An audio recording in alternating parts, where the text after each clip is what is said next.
السلام علیکم ورحمۃ اللہ وبرکاتہ۔ سورہ بقرہ آیت نمبر 14۔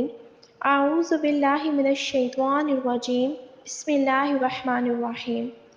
وَإِذَا لَقُوا الَّذِينَ آمَنُوا، اور جب ملتے ہیں جو لوگ ایمان لائے، قَالُوا آمَنَّا، ہم ایمان لائے، وَإِذَا خَلَوْا، اور جب اکیلے ہوتے ہیں، إِلَىٰ شَيَاطِینِهِمْ، اپنے شیطانوں کے پاس، قَالُوا إِنَّا مَعَكُمْ، کہتے ہیں ہم تمہارے ساتھ، إِنَّمَا نَحْنُ مُسْتَہْزِئُونَ، محض ہم مذاق کرتے ہیں۔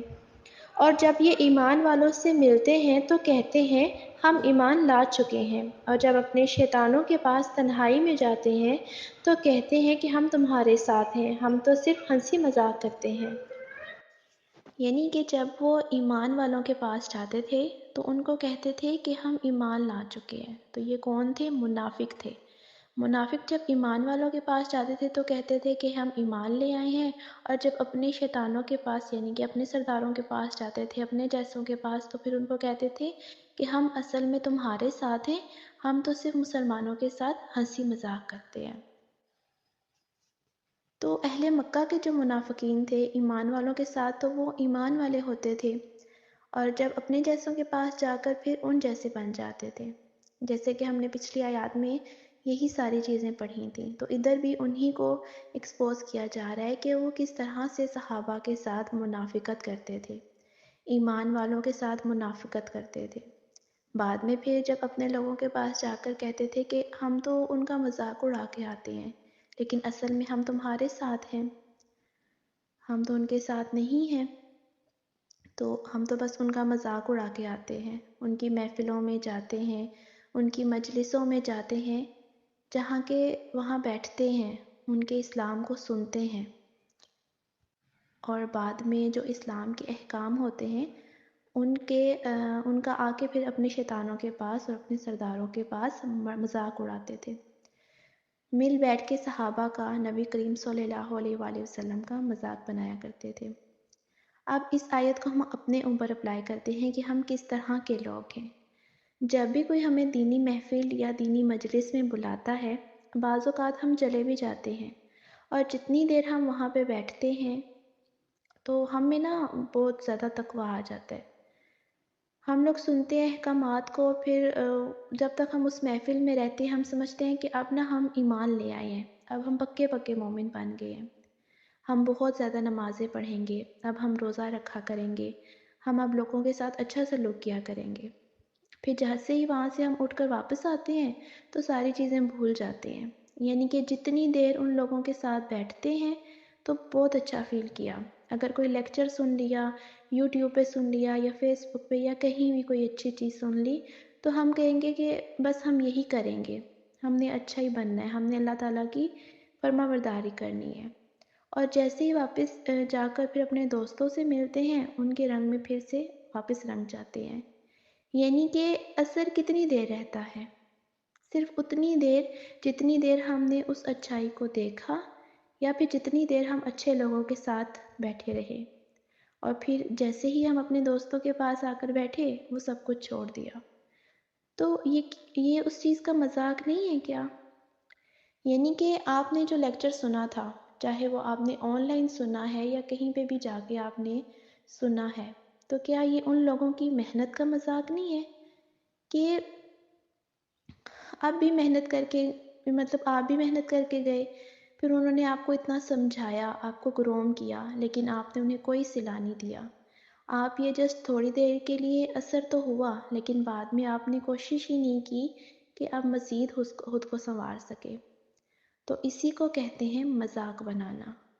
پہلے کہنا کہ ہم ایمان لے کر آئے ہیں، اچھے لوگوں کے ساتھ بیٹھ کر کہنا کہ ہم بہت اچھے ہیں، اب آپ جیسے بھی ہو جائے، اور بعد میں جا کے پھر سارا کچھ ختم ہو جاتا ہے۔